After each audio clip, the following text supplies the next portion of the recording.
So thank you so much for joining our webinar this evening on how wellness techniques can help your fertility journey.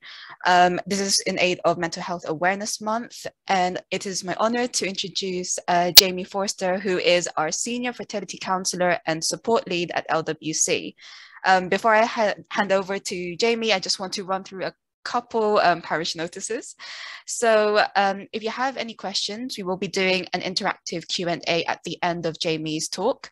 If at the bottom of your Zoom screen, you should see a Q&A button. So please pop any questions you may have in there, and we will hopefully get round to it at the end of this webinar. So without further ado, Jamie, I will hand over to yourself. Oh, thank you. Thank you so much for inviting me to speak tonight. I'm very excited to be here to talk to you about wellness during fertility treatment.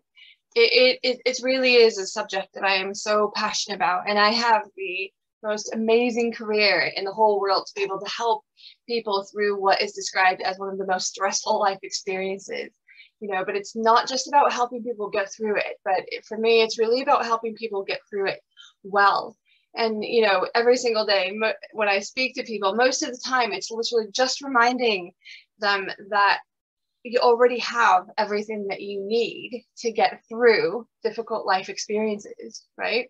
So like this morning, you woke up with everything that you need to be able to handle anything that life throws at you.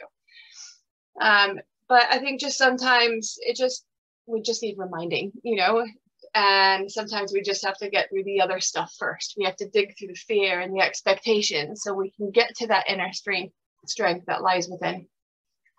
I know that treatment is scary and it's a worrying time, but it's also an exciting time.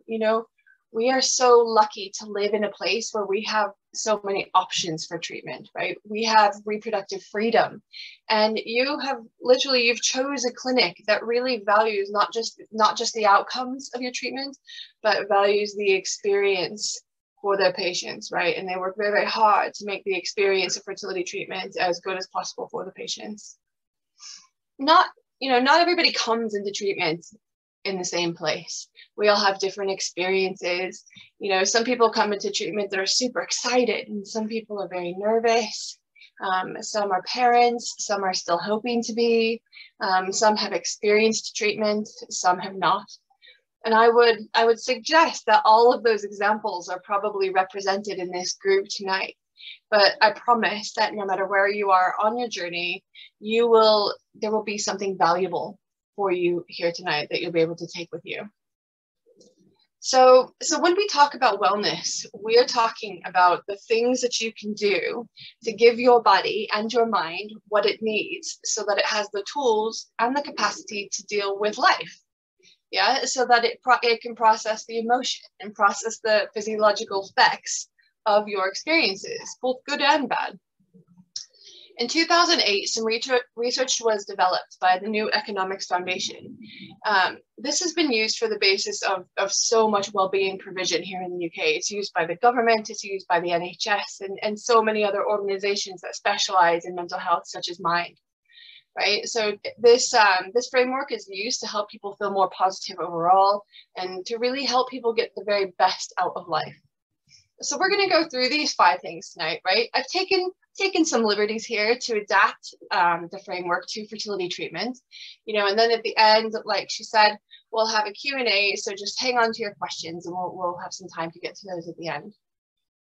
And also, just a little disclaimer to please remember that there is no right or wrong way to do treatment, right? I'm simply using my own experience and the knowledge that I've gained over the years by helping literally hundreds of fertility patients get through their fertility journeys, right? And all I want to do is be able to encourage and inspire others to help find their own best practices. So that's what this is all about tonight. So let's get into these 5 areas to focus on for good well-being. Number 1 is connectedness. Yeah, there's so many ways that people approach fertility treatment. In some instances, people will say that they want to tell the world about it, and they want to start an Instagram, and they just want to tell the world about their treatment and document it in every step of the way. And that's fantastic. That's useful for so many people. But sometimes people come in a little bit a little bit more shy and a little bit more private. Maybe they don't want to talk about it. They don't want to tell all their friends about it. They don't want to tell everybody at work. And that's okay too, right? There's no right or wrong way. But the truth is that connectedness is important. And if we've learned anything over the COVID experience of the last few years, we have learned that connectiveness is important. Even if you're a really extroverted person, like then you'll see, like we need people. Even if you're an introverted person and quite like your own space, it's still important sometimes to be able to have a sounding board and have people to talk to that really have your back. So number one is connectedness, is finding somebody in your circle. It's building your support network. So finding your friends or family, people close to you, people that you trust, people that you feel safe putting boundaries in place with. That's so important. These are your people. So, maybe finding one or two of those people to share your journey with so that you have somebody to talk to. Sometimes when people are doing treatment with a partner, for example, they might say, well, I don't want to always put this on my partner because they're having the same treatment that I am, or they must be so sick of hearing me talk about it all the time. So I'll just encourage you to find somebody, find a group, find your tribe that you can talk to. Here at London Women's Clinic, we also offer a few things. We've got an amazing support, a Facebook group, support group that these people are there to really support one another and encourage one another. There's always somebody in there to talk to, and it's a really, really lovely group. We also offer support and connect groups. Technically, it's called a support group, but I think the idea of support group sounds a little scary. It sounds like sitting in a circle with a cup of coffee and a box of tissues, but the reality is so much more, because this is a place where we share each other's wins and we share each other's losses. And it's just this really great place that people can come and talk about their lives during fertility treatment. Yeah, sometimes it's about fertility treatment, sometimes it's not, but it's still that connectedness is really important. There's also lots of organizations, really reputable organizations, because I think the truth is that sometimes in most cases, we don't want to go to Google for the support. Lots of things that you find online are based all over the world. So to find reputable organizations that are based in the UK, using the same treatment options, the same legislation, working under the same rules, is helpful, right? So there's places like FN UK, it's called Fertility Network UK, or the Donor Conception Network. These are organizations built by people who have also gone through fertility treatment themselves, or professionals in the industry that are putting together support options for people here in the UK. And they are invaluable resources, and there's so much information on there for you. I think what I'm trying to say through all of this connectedness talk is that, treatment can leave you feeling really lonely. It can feel isolating. But I am here to tell you that you are not doing this on your own. You are not alone in your treatment. There are people that are having similar experiences to you. So if you can find those people out in a really nice and safe way, that would be very helpful for you. Number two is taking care of your basic human needs. Now, actually, if you look at the framework that was laid out, number two was be active, right? But I said I've taken liberties in adapting it for fertility treatment, so bear with me. Taking care of your basic human needs is so important, right? I'm talking about nutrition, hydration, movement. It's, giving your body all that it needs so that it can do what it knows how to do.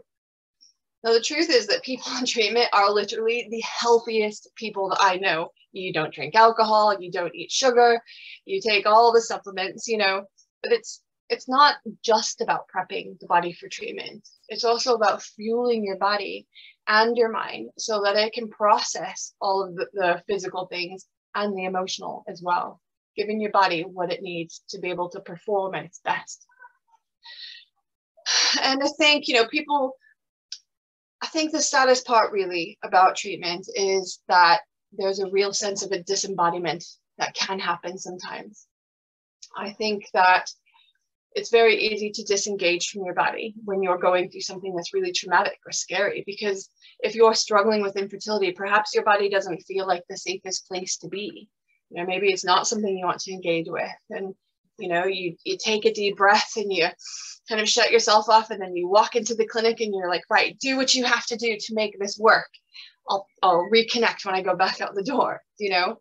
And I think that's really sad, because I think the most important thing that we have to do during stressful, difficult, whatever, and these things, what we have to do during treatment is come into our bodies, right? And trust our body that it can do what it needs to do, right? You can trust your body and you can engage with it. And it is the ultimate form of mindfulness, yeah. And what you'll get back, what you'll gain from being embodied and taking good care of yourself is invaluable.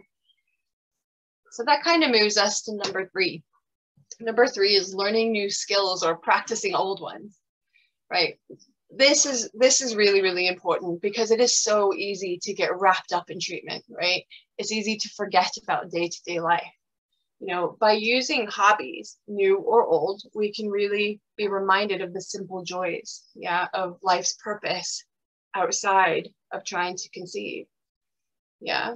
Not only using hobbies, not only raises self-esteem, it builds your confidence, and it acts as the most excellent and healthy distraction, right?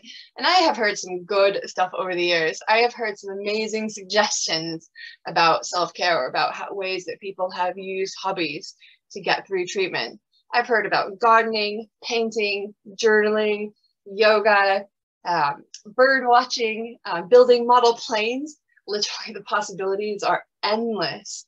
And there are so many things that you can do to engage with life outside of fertility treatment.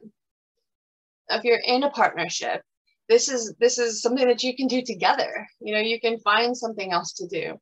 And I just think it's so important that we engage with our life and remember that it's not just about the fertility treatment, because it's so easy to just be taken into what's the next option, when's the next appointment, when's my next injection, you know, what happens if it doesn't work, what happens if it does work. You know, it can just build and build and build until very quickly it can kind of get on top of us. So whatever you can do to bring yourself into your body, bring yourself into the moment, into the room, is certainly going to work for your best advantage.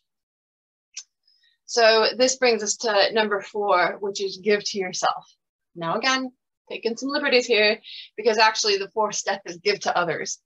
But in the treatment setting, I'm declaring right here, right now, in front of you all, that you have permission to give to yourself. Yeah, you have to do that. You have to be able to take good care of yourself. And one of the best ways to do that is the power of no. Because by saying no to others, you're also saying yes to yourself. And that's very, very important. You know, the things that I hear in treatment, the things that people find the most difficult are things that you can avoid sometimes, right? You can give yourself permission to do something else. So if you're finding it too painful to go to that 3rd baby shower this month, then you can just send a gift and you can say, oh, I can't make it, but thank you so much for the invitation. You can move on, right? If you're finding it really tough to put on that mask and that smile and go out to dinner with your family, then you can say, no, thank you. I'll come next time, right? If you're finding it difficult to go out for coffee with your friend and her new baby and her toddler, again, just say no. You know, and it's really important to remember that this isn't forever. You know, on the other side of treatment, you can go back to being the yes person that you always have been, yeah? But I encourage you to really take this opportunity to learn about, embrace, and enforce the boundaries that will keep you feeling supported and safe during a time when you might be feeling really vulnerable and really shaken.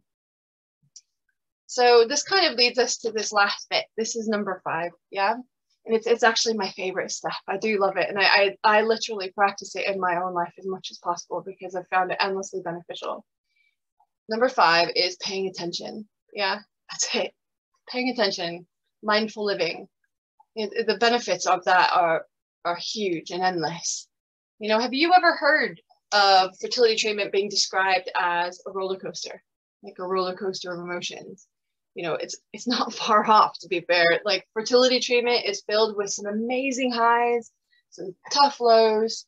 You know, there's good, there's bad, and it's all generally in the same day. It is a roller coaster of emotions, yeah?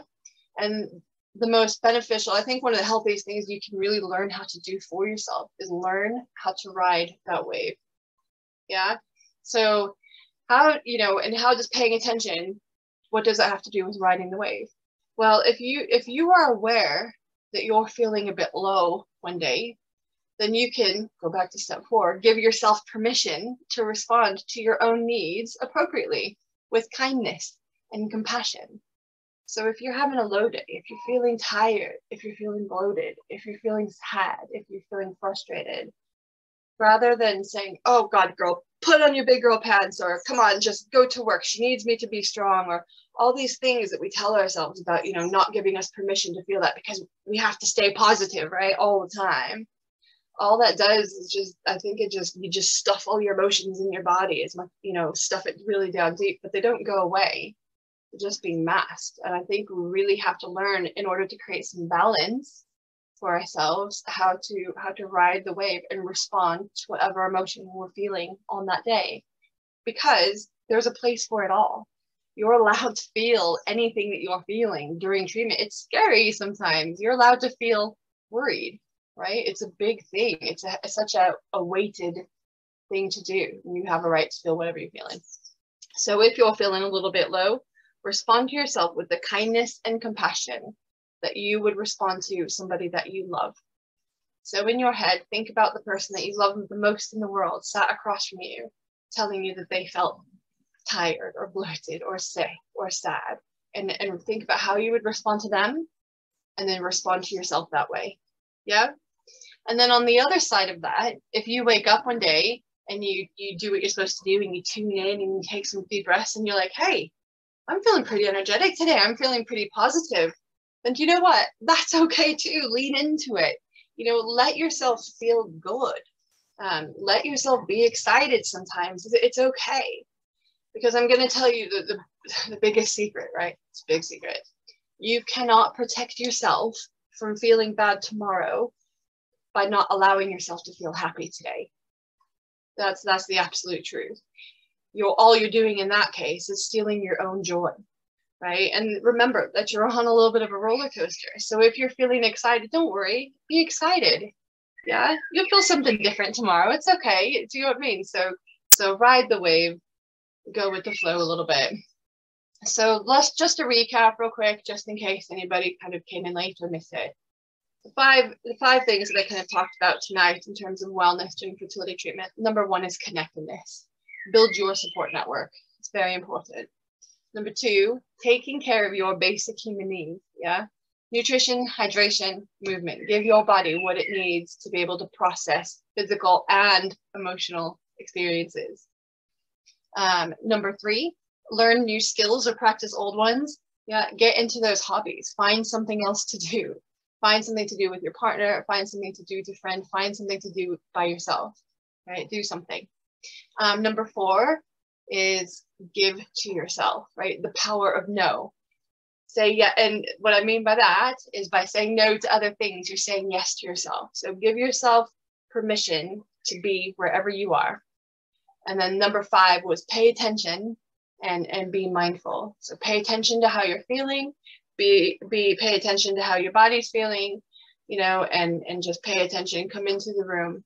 And these are the things that I always strongly encourage patients to do, because it will certainly help you be able to get through treatment well. Yeah. So thank you so much for listening. I hope that everybody found something useful here tonight. I'm really excited to kind of get into this Q&A and see what we've got in store. Yeah, thank you so much for that wonderful talk, Jamie. And for anyone else who's listening, please, if you have any questions, pop them in the Q&A. We have quite a few nice comments, so great, thank you. Oh, I see we have some questions come through. So question number 1, how do you get away from the feeling of failure and blaming myself for fertility issues? Oh gosh, that's such a big one, isn't it? I think it's about I don't know if you can totally just forget that. Do you know what I mean? I think it's about bringing in some balance. So I think when you're feeling really negative and feeling like focusing in on all the things that your body's not doing, I think it's about recognizing that sometimes it's just bad luck. Yeah, and by focusing in on the things that your body is doing really well, sometimes that's really, really helpful. Like today, you guys are all here, right? You chose yourselves right now. You know, you got up, you did your thing today, you got dressed, and you got here, right? You've got through all of your bad days so far. They are all successful because you're all sat here right now. So I think just trying to not take so much credit for all going wrong, right? Because it's not your fault. Yeah. So, and that is also about talking about grief. That's talking about loss. And you got to process that, and you got to learn how to forgive yourself.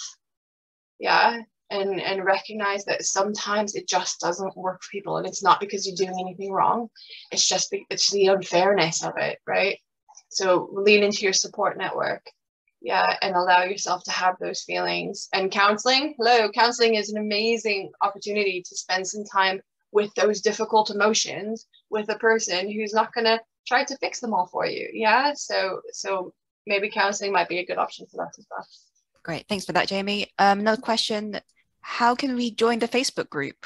So if you're having treatment at London Women's, I think everybody here is currently having treatment. Is that right? You have a mix, but majority is, yeah. If you're currently having treatment, if you go onto the LWC social, yeah, you can just go there, and the only criteria really is that you have to be currently having treatment right now. Yeah.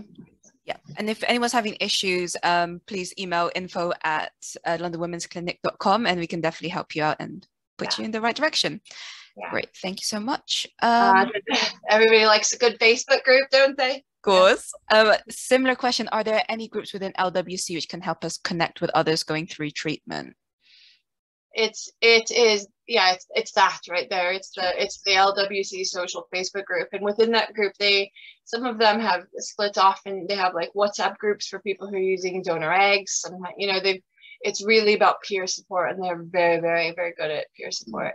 There's also FN UK, Fertility Network UK, who also have loads of different groups and do meetups and they split them off into demographics. So they might have one for single women, they might have one for same-sex couples, they might have one for over 40s, so that you can get that shared experience. Brilliant. Wow, the questions are really flying in now. Right, I'm scared to feel excited. Is this normal? And do you have any tips on how to say no in a professional setting rather than a personal one? Oh, that's a good one. So that's two. So the first question was, what was the first half of that question, Catherine? Can you please repeat it? Sure. I'm scared to feel excited. Is this normal? Yeah. Oh, that's so normal. I mean, that's one of the things that I probably hear every single day. I'm scared to be excited. I'm telling you, it is a roller coaster. It's okay to feel excited. Like you're here because there's hope, right? You're here because you chose a clinic. There's treatment options for you. So there's hope. So it's allow yourself to be excited. If you feel excited, tomorrow is a new day and you might feel something else, right? So go with the flow, go with the roller coaster. And then how to say no professionally.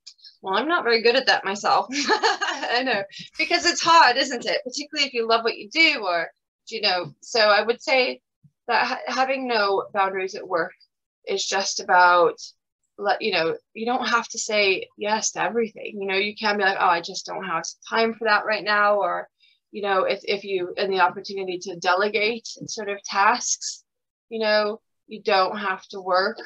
You don't have to work over your hours. You don't have to work on the weekends. It could mean taking your emails off of your mobile phone. Yeah. If you don't know how to put in good boundaries, force yourself to. So that could be helpful as well. Brilliant. Thanks, Jamie. Another question. The anxiety of waiting for each step and results is really high. What are your top suggestions on how to deal with said anxiety? Goodness me. So when dealing with anxiety and like the stress of waiting, it really is about grounding, right? About finding ways to breathe, yeah, and to try to calm yourself down from the inside out, right? So when I'm talking about grounding, I'm literally talking about using things like your breath, using things like journaling as a way to just break it down to the next 5 minutes. So maybe you wake up in the morning and the whole day might feel super overwhelming, but if you can say, I'm feeling stressed right now, I'm going to breathe and calm myself the next 5 minutes. Yeah. And then when your brain starts to go, you breathe it down you calm yourself down, and then, 5 minutes later, you might have to do that again. You might have to do that 100 times in a day, but it is breaking it into small, manageable chunks. Brilliant. We've had a couple of questions regarding sugar. So why is sugar not good for fertility treatment? And should we be cutting out absolutely all sugar? No, you shouldn't. No, you shouldn't. No, you shouldn't. You shouldn't do any of that. And I'm certainly not the person to ask about that. These are just literally things that have come up in session. And when I met, when people, the healthiest people in fertility treatment are the healthiest people, I know it's because you are, because you read, and because you're looking around. I'm not saying that it's all the end all be all, for sure. These are just the things that have come up. So no, you shouldn't give up sugar. Cool. Next question. I tend to think too structurally and are too organized with the process and dates, etc., and feel it can consume my mind too much. Do you have any techniques on how I can avoid thinking in this way? And that's part, isn't it? Because this isn't something that you can plan. This isn't something that you work out. And actually, that's the hardest part about treatments, is having to let go of that control. That's why it's so difficult. So how do you let go of control? You focus in on the things that you have a little bit of control over, right? You don't have control over those appointments, but you can control what you're doing with your day, right? I think there's also an element of having to trust the trust into the professionals that you've chose to support you doing this. Some of the best fertility professionals in the world work for London Women's Clinic, and it's trusting your choice that you made, and knowing that they've got your best interest at heart, and then focus in on the things that you do have a little bit of control over, like new hobbies and things. And that's where that step came in, right? That learning new hobbies, learning new things. Yeah. Great. Another question is quite interesting. I think my husband is struggling a lot as we've been on this journey for years. He can be so negative about everything, just life in general, which I know he is entitled to be, but I find the negativity tough. Do you have any tips? Oh, bless you. Yeah, it's really hard. The fertility journey is a difficult one, and I think we experience it differently. So if you've got two people in a relationship, but you're doing the same treatment, you're gonna both have a completely different experience of that. And plus, men and women think differently. We do fertility different. So I think for that, it's about communication. Yeah, it's allowing your partner to have there's a reason he's feeling like that, so it's having some space for that, but also trying to communicate that, also not to take responsibility for that, because you're not responsible for his negative feelings any more than you're responsible for his happiness. So I think you can just be there for each other, communicate. There is an excellent organization called Him Fertility that really focuses on male mental health during fertility, so that might be an option and some things to look at as well. Brilliant. I'm just going to do a couple more, and we'll probably have to wrap up. But do you recommend working whilst going through fertility treatment? I'm working in healthcare / SEN education, and senior leadership are all about the care of the clients and not about the care of the workers. Yeah, it really depends. That depends on you, really, and depends on how you deal with things and how full on your job is. Some people absolutely have to work. Some people can't work. I think it just depends on your tolerance level, on how good your employer is at the boundaries, and we're not all allowed to stop working, right? So I think it's about making the best of the situation you're in. If you need a break, and if you're allowed to take a break, and if that won't cause you problems, then by all means take a break. If you can't do that, if you have to work through it, then we have to find a way to make it the most positive experience possible for you, if that kind of makes sense. Yeah. And finally, we had quite a few questions about, could you repeat the names of the other support groups? So we know we have the LWC ones, the others. Yeah, no problem. We've got, and I do believe in them, honestly. They're amazing. They're amazing organizations. We've got FN UK, which is Fertility Network UK. They offer so much in terms of groups, webinars, just like this one. Loads of things where people can go for support and peer support. So that's excellent. And then for people who are doing using donor conception, there's the DCN, so the Donor Conception Network, which is the organization in place to help people using that type of treatment. Perfect. And that's a cool one. Some yoga for fertility.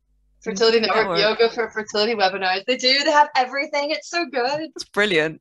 Someone did say that they joined late, so they missed the 5 points. So I think, Jamie, I think we'll send a follow-up afterwards of maybe those 5 points and links to our LWC group and those networks that you mentioned. Fantastic. Brilliant. So thank you once again for joining us for this webinar. There will be a feedback form sent out probably tomorrow just to hear how you found the experience. And I just want to say thank you again so much, Jamie, for your time for this webinar. Oh, you're welcome. It's been my pleasure. And I loved having a chat with everybody. It was so nice to see all the questions and comments. So you guys have a great night and thank you so much. Okay, take care. Bye. Bye.